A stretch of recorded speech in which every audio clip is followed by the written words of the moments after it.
कि अप्रोच क्या हो। सबसे बड़ी सर अप्रोच, हमें बहुत सी चीज़ें आती हैं, हमें हर चीज़ आती है, लेकिन हमें पता नहीं करना कैसे है। सर ज़्यादा समय तो मुझे भी लगता है कि बहुत ज़्यादा नहीं सर, बहुत ज़्यादा समय लगा, क्योंकि बैंकिंग एग्जाम्स के लिए मेरे हिसाब से 1.5 से 2 साल मोर देन सफिशिएंट होते हैं।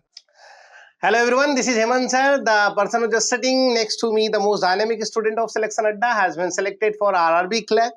What was the strategy? How he just achieved his goal? We will tell you just each and everything related to his success story. So let's start with Saurabh. Introduce yourself. Myself Saurabh Singh, and I've been selected for RRB clerk this year, and right now I am going to join Aryavarth Bank maybe in next few months. Okay. Saurabh की अगर बात करें तो बहुत ही शानदार बच्चा है और सबसे पहले सौरभ से बात करते हैं। बहुत ही कुछ आपको सीखने को मिलेगा। The main thing is that he took a long time getting the designation of whatever he wanted to just get in his life. तो थोड़ा सा टाइम लग गया, क्यों टाइम इतना लगा और क्या कारण था टाइम लगने का, सब कुछ हम लोग जानेंगे। सबसे पहला क्वेश्चन मैं पूछूंगा सौरभ कि कितना समय लग गया यहाँ तक पहुंचने में? सर प्रिपरेशन से लेके अब तक सक्सेस के टाइम तक सर पूरे 3 से 3.5 साल लगे। 3 से 3.5 साल, unbelievable. So this message is for those students, those whosoever is just thinking about themselves that they have taken a lot of time and they are not going to get recruited in any of the banking examination. So this is the real inspiration for those people who are thinking कि भैया समय ज्यादा लग गया है और हम अभी तक सेलेक्ट नहीं हुए। नहीं सर, हिम्मत ना हारियो, बिसारियो ना राम, आपका समय आएगा, 100% समय आएगा। ठीक है।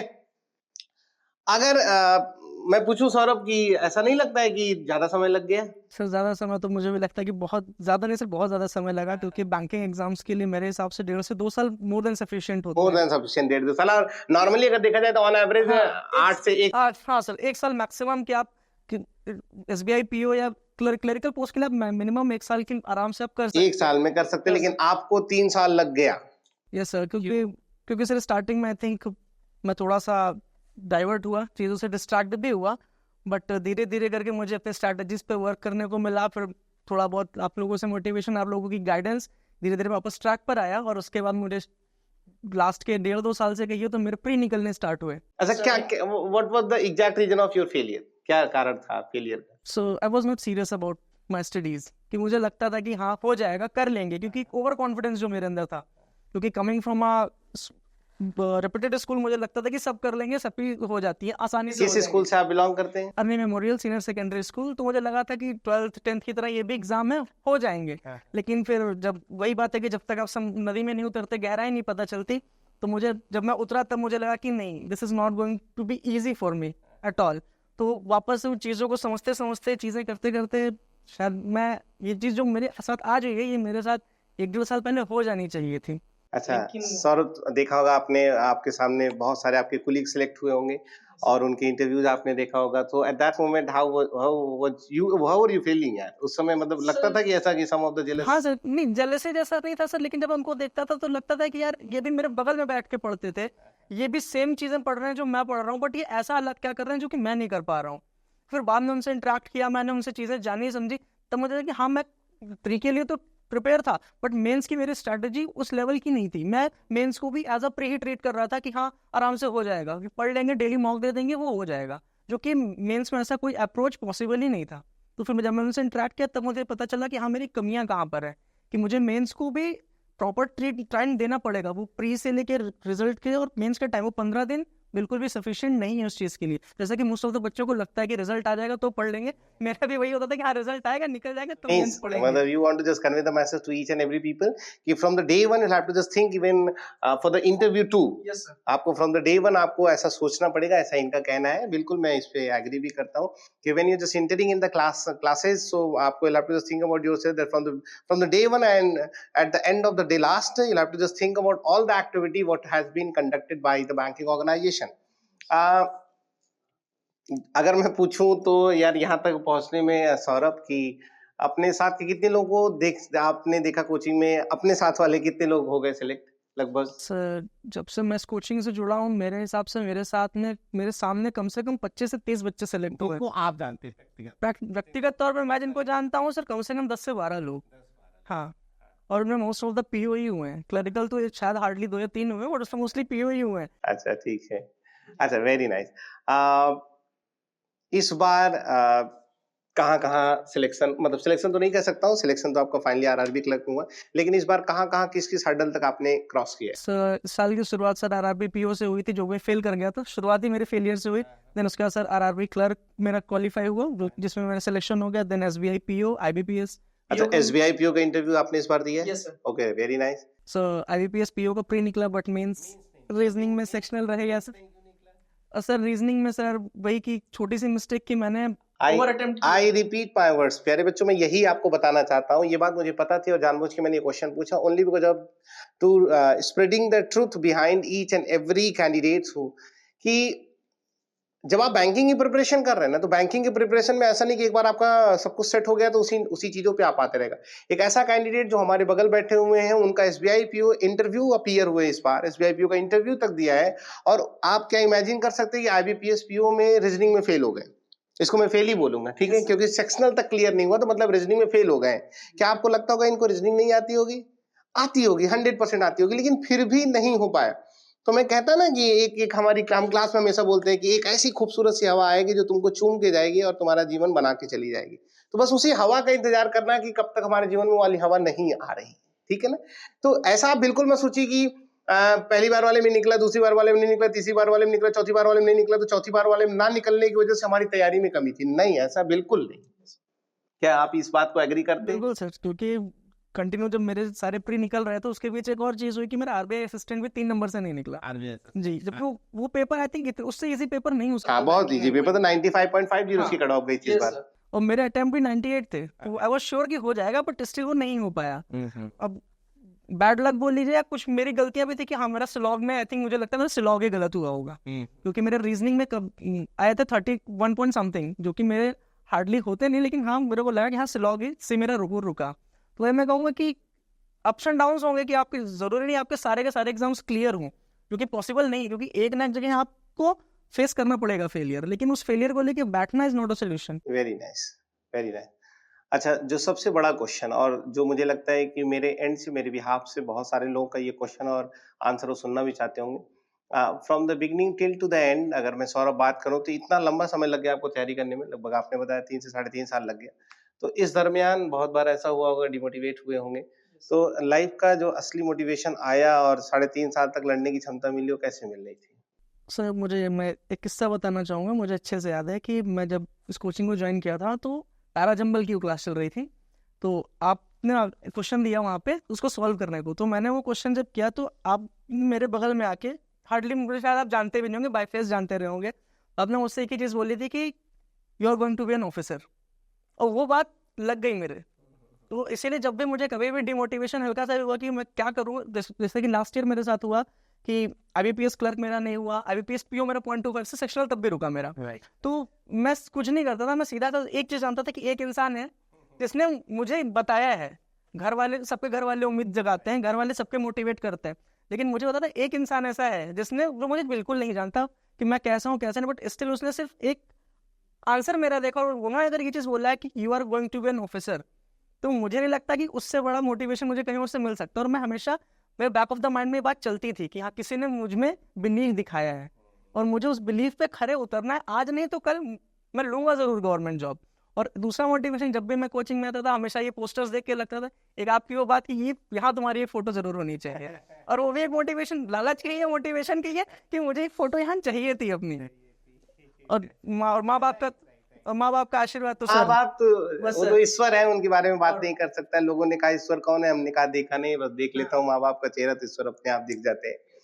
तो लाइफ में ये बात सत्य है प्यारे बच्चों, जीवन में कोई भी चीज को हासिल करने का एक कारण होना चाहिए। जब तक आपके जीवन में वो कारण नहीं होगा ना, वो कारण की वजह से ही आप सिलेक्ट होते हैं। वो आपने देखा होगा मूवी में आईएएस वो बन के दिखाता है, और गाना आया था ठुकरा के मेरा प्यार मेरा इंतकाम देखेगी। तो प्यार में वो ठुकराया गया है और इंतकाम बाद में दिखाया, ये आपको प्यार से कोई मतलब नहीं। जीवन का एक उद्देश्य है कि आपको सफल होना है, तो आपके लाइफ में एक कारण होना चाहिए। जब तक नहीं है कारण, तब तक आपका सफल हो पाना थोड़ा सा मेरे हिसाब से मुश्किल। There will be one of the psychological reason why you want to get that designation in your life. Simple है सर। स्ट्रेटजी तो नहीं पूछूंगा मैं, स्ट्रेटजी तो बहुत सारी वीडियोस में पूछा हूँ। सौरभ, मैं सिर्फ एक क्वेश्चन करूंगा। बहुत सारे ऐसे बच्चे हैं जिनको शायद 2 साल लग जाता है, 3 साल लग जाता है, लेकिन आप ही ने अपने सामने देखा होगा बहुत सारे ऐसे बच्चे जो 6 महीने में सिलेक्ट हुए हैं। There are many of the people, so if you just go to the top of the selections, you will come to know कि there are many of the people who have been recruited in officer as a officer rank within some specific period of time, some of the people just cross more than 2 year. ठीक है ना? सारे बच्चों को कौन सा आप message दोगे कि भाई ऐसा करो, मेरी वाली गलती नहीं करो, नहीं तो फिर टाइम लग जाएगा बहुत ज्यादा लंबा फर्स्ट समय। थिंग सर कि जो बच्चे समझ के चलते हैं कि पहले हम प्री के लिए प्रिपेयर हो जाएं खुद को। सबसे बड़ी गलती बच्चे सर यही करते हैं, जो मैंने भी की, कि मैंने सिर्फ खुद को प्री के लिए पहले प्रिपेयर किया। जब मैंने अपना पहला प्री दिया SBI PO मेंस, तो मुझे उस मेंस का नील आइडिया था। मेरे लिए वो क्वेश्चंस बाउंसर की तरह वर्क किए, क्योंकि हमेशा हैबिट बनी थी प्री के लिए 8 से 10 लाइन की पजल, एक लाइन का या आपके एक सेंटेंस का आपका आ जाता है स्पॉटिंग एरर, उनकी हैबिट बनी हुई थी। लेकिन वो मेंस के लेंथी क्वेश्चंस वो एक तरीके से आई ओपनिंग थी मेरे लिए। तो मेरी पहले एडवाइस यही होगी कि कभी भी आप अगर आप प्रिपेयर कर रहे हो, स्टार्टिंग कर रहे हो, तो हमेशा आप फोकस करो प्री से। जैसे सर ने अभी बोला कि प्री से इंटरव्यू, सिर्फ आपको ये नहीं कि मुझे 8 महीने में सिर्फ प्री करना, पहले मैं प्री निकालना सीख लूँ फिर मैं मेंस के लिए प्रिपेयर करूंगा, उसके लिए टाइम नहीं मिलेगा। और सेकेंड थिंग, सबसे बड़ी चीज़ कि आप कंसिस्टेंट रहो। ये सभी बोलते हैं, मेरा भी सेम है कि कंसिस्टेंसी इज द की। कि अगर आप कंसिस्टेंट नहीं हो अपनी पढ़ाई में, आप ये सोचो कि हफ्ते में मैं 2 दिन पढ़ ले रहा हूँ, 3 दिन छोड़ दे रहा हूँ, तो आप मान के चलिए 3 साल 5 साल बहुत टाइम लग सकता है, इवन आपका शायद एज भी खत्म हो जाए। अच्छा सौरभ, एक क्वेश्चन मैं पूछूंगा। लगातार मैं आपको देख रहा हूँ, 3 साल से लगातार क्लास में देख रहा हूँ, कोचिंग में देख रहा हूँ। कभी ऐसा नहीं फील हुआ कि हमको थोड़ा सा गिल्ट हो रहा, अब हमको कोचिंग नहीं जाना चाहिए, सर के सामने क्या इंप्रेशन हमारा बनेगा? इस तरीके की सोच बहुत सारे बच्चे रख रहे हैं, इसको ओवरकम कैसे किया? सर पहली चीज़ तो मुझे ऐसा कभी फील नहीं हुआ, क्योंकि अगर मैंने ये चीज़ फील कर ली तो मैं फिर कुछ सीख नहीं पाऊंगा। मैं यहाँ आता ही इसलिए मैं कुछ सीख सकूं। अगर मैं यहाँ पे आके मुझे ये गिल्ट फील हो रहा है कि मेरा क्लियर नहीं हुआ है, तो मैं जाऊंगा नहीं, मैं फेस नहीं करूंगा टीचर्स को, ये मेरी सबसे बड़ी गलती होगी। यही बात मैं आप सारे लोगों को बताना चाहता हूँ। There are many of the people, many and many of the people. अभी आपने देखा होगा कि जब हम लोग सेंटर पे गए थे, लगभग 4 मतलब 200-300 लोग तो एक ही सेंटर पे हम लोग को दिख रहे थे मेंस। उस सेंटर में तुम भी थे, SBI क्लर्क के मेंस के सेंटर में इतने पीपल थे। कुछ बच्चे ऐसे थे जो एक ही स्टेटमेंट से डिलीवर कर रहे थे कि सर हम आपको फेस नहीं कर पा रहे हैं, हम चाहते हैं कि हम सिलेक्ट हो जाए जल्दी से, तब हम आपके सामने आए। क्यों ऐसा चाह रहे हैं? एक माँ-बाप के सामने किसी बच्चे की इज़्ज़त नहीं जाती है, बल्कि जब इज़्ज़त जा रही होगी तो जीवन में उस इज़्ज़त को ढकने के लिए अगर होगा इंसान कोई आपके पास खड़ा, तो माँ-बाप ही होंगे। हम अपने आप को माँ-बाप तो नहीं कह सकते हैं, लेकिन हम लोग एक छोटे से अध्यापक हैं, और उस अध्यापक की बात करें तो उस माँ-बाप से कम स्नेह हमारा आपके प्रति नहीं होता है कि जब भी हम आपको देखते हैं तो कहीं न कहीं हम ये नहीं कह सकते हमारा खून का संबंध है, लेकिन सर एक साथ ज़रूर कह सकते हैं कि खून से कम भी नहीं है। तो आप देखो, जब जितना आपको टेंशन होता है ना कि इनको प्राउड फील कराना, उतना ही उस टीचर के लिए भी बहुत चैलेंजिंग हो जाता है कि नहीं यार, इसका होना चाहिए, ये होगा, ये हुआ तो लाखों की जिंदगी बदलेगा। अगर इस तरीके की अप्रोच रखेंगे ना तो आपका सिलेक्शन होगा। तो सौरभ, मैं कहूँ तो कंसिस्टेंसी कितना प्ले करता है यार important role? So consistency according to me sir 90%, 90 to 95%। अगर नहीं कंसिस्टेंट रहेंगे तो नहीं होंगे सर, ना कंसिस्टेंट आप नहीं, क्योंकि sir banking is all about practice. अगर आप डेली प्रैक्टिस ही नहीं कर रहे हैं, डेली आप क्लासेस नहीं कर रहे हैं। इंग्लिश की बात करें, बच्चे बहुत ओवर कॉन्फिडेंट होते हैं कि हमें इंग्लिश आ गई। नहीं हो मेरे साथ था कि जब मैंने बताया ना कि मैं CBSE से पढ़ा, तो जब मैं आया मुझे लगता था, क्योंकि हमें आर्टिकल राइटिंग की प्रैक्टिस कराई गई, पैसेजेस पढ़ाए, लगता था इंग्लिश आती है। लेकिन जब एक्चुअल वही चीज़ है कि जब मैं उतरा इस चीज़ में, तब पता चला कि इंग्लिश नहीं आती। वो तो हम एक सिंपल इंग्लिश के, हम कहीं खड़े नॉर्मल में बोल सकते हैं, लेकिन एग्जामिनेशन के लिए वो इंग्लिश नील है। कि अप्रोच क्या हो, सबसे बड़ी सर अप्रोच। हमें बहुत सी चीजें आती हैं, हमें हर चीज आती है, लेकिन हमें पता नहीं करना कैसे। Right right right. सौरभ, मतलब बड़ा अच्छा लग रहा है आपसे मतलब मुझे उन लोगों से उतना ज़्यादा मोटिवेशन नहीं मिल पाता है जो पहले अटेम्प्ट दूसरे अटेम्प्ट में सिलेक्ट होते हैं, लेकिन वो लोग हमारे लिए बहुत चैलेंजिंग होते हैं, जो लोग लगातार 2-3 साल तक भी हिम्मत नहीं छोड़ते। आपने देखा होगा कितने बच्चों का आपने इंटरव्यू वीडियो देखा, तो कुछ लोग पहले अटेम्प्ट में, कुछ लोग 7 अटेम्प्ट, कोई लोग 10 अटेम्प्ट, कोई लोग 20-20, 25-25, 30-30 अटेम्प्ट लेके भी सिलेक्ट हुए हैं। तो आपको लगे रहना यार, कोई इज्जत थोड़ी ना जा रही है। और 30 अटेम्प्ट देखने ही कहाँ है, बैंकिंग वाले तो 15-16 अटेम्प्ट, 17 अटेम्प्ट, 20 अटेम्प्ट एक ही साल में दे देते हैं यार। IBPS PO दिए, मेंस दिए, क्लर्क दिए, मेंस दिए, फिर बहुत सारी चीजें वो मेंस दे रहे हैं। 15-16 तो फॉर्म होते हैं यार, तो उसमें आपको काउंट तो करना ही करना नहीं। समय लगेगा सर, समय लगेगा। भिखारी को भी देने वक्त आप 1 रुपए सोचते हैं 1000 बार कि उसके हाथ पैर कटे हैं कि नहीं कटे हैं। जब कटे होते हैं तब आप 1 रुपए उसको देते हैं। यहाँ तक कि चेक तक कर लेते हैं, कहीं पीछे से देख लूं कहीं कटा तो नहीं है। और एक सरकार आपको 1-2 लाख रुपए देने वाली है महीने की, तो सर समझ सकते हैं ना कि इतना तो आसान नहीं, इतनी आसानी से नहीं देगी, कुछ तो आपके अंदर होगा। वो कहते हैं ना कि तुझ में रब दिखता है, तो उस बैंक को जब तक तुम्हारे अंदर रब नहीं दिखेगा तब तक आपको सिलेक्ट नहीं करेगा। सौरभ, SBI PO का इस बार इंटरव्यू दिया and I was very confident while you just taking the interview of State Bank of India probationary officer. I was very happy कि तुम वहां तक पहुंचे हो। क्या लगता है इस बार दोबारा जब मैं इस हॉट सीट पे बैठूंगा तो RRB क्लर्क का नाम काट के as a PO in SBI बोलने में मुझे गर्व फक्र महसूस होगा, तो क्या मुझे मौका मिलेगा इस बार? सर बिल्कुल मिलेगा सर, इस बार बिल्कुल मिलेगा सर, क्योंकि SBI PO जैसे कि सब जानते हैं बैंकर्स की ड्रीम जॉब है सर। Yes, right. और मैंने भी ये सफ़र शुरू किया था, तो मेरा इनफैक्ट सर मेरा लाइफ का पहला एग्जाम SBI PO प्री था जो मेरा क्वालिफाई हुआ, और ये मेरे लाइफ का पहला इंटरव्यू भी है जो मेरा SBI PO ही क्वालिफाई हुआ है। तो आई थिंक सर ये डेस्टिनी है कहीं ना कहीं, शायद मैं SBI के लिए, सभी को लगता है बना है, लेकिन मैं श्योर हूँ कि शायद इस बार मैं SBI PO बन सकता हूँ। शायद Let's hope, keep your Yes, finger sir. crossed and hope Yes, for the best. Saurabh, अपने आप को क्या मानते हो? नॉर्मल से स्टूडेंट की थोड़ा टैलेंटेड स्टूडेंट? नहीं सर, नॉर्मल सर, क्योंकि अगर अगर अगर हमारे अंदर सर ये चीज़ आ गया ना, हम टैलेंट हमें हर चीज़ आती है, तो फिर वहीं से हमारा डाउनफॉल होगा सर, क्योंकि ये ओवर कॉन्फिडेंस हमें बनाता है। जैसे मैंने बोला ना कि सर बहुत बच्चों को लगता है कि मुझे हर चीज़, जैसे बच्चे मैथ्स में अरिथमेटिक कर अरे हमें सब आता है, ऐसा नहीं है। जिस हिसाब से सर पैटर्न चेंज होने एग्जाम के, बच्चों को लगता है कि एक बैच कर लिया या 2 बैच कर लिया, मैंने चीज़ें पढ़ ली तो मैं छोड़ दूँ, फिर मैं आराम से घर बैठ के पढ़ूँ। नहीं होगा सर, बिल्कुल नहीं, क्योंकि मैं भी लाइब्रेरी मैंने ज्वाइन की, मैं कोचिंग दिल्ली से लिए आता था, क्योंकि मुझे पता था कि यहाँ पे रह के मैं बच्चों के बीच रह के, मैं लाइब्रेरी में अकेले पढ़ूंगा, लेकिन यहाँ बच्चों के बीच रह के मुझे 4 अलग तरीके से अप्रोच पता चलेंगे कि हाँ एग्जाम पर जो पैटर्न चेंज हो रहा है उनको मैं टैकल कैसे कर और सकता हम कॉम्पिटिटर्स को भी अपने रोज देखते हैं और अपने जैसे लोगों को हम बनते हुए देखते हैं जो हमारा सपना हुआ करता है। Right right Saurabh. सौरभ, बातें तो बहुत है, लेकिन इस सेशन को यहीं खत्म करेंगे और जल्दी ही एक ग्रैंड फेलिसिटेशन के रूप में आप लोग, या ईश्वर भगवान से बस यही इच्छा है कि इनको जल्दी से स्टेट बैंक ऑफ इंडिया में प्रोफेसरी ऑफिसर बना दे और दोबारा से आपसे मुखातिब हो तो बहुत कुछ और बता पाए आप। तो मेरी तरफ से ढेर सारी ब्लेसिंग्स है। I wish you all the very best, you just go and groom in your life and achieve whatever you want to achieve in your life. All the best. God bless you.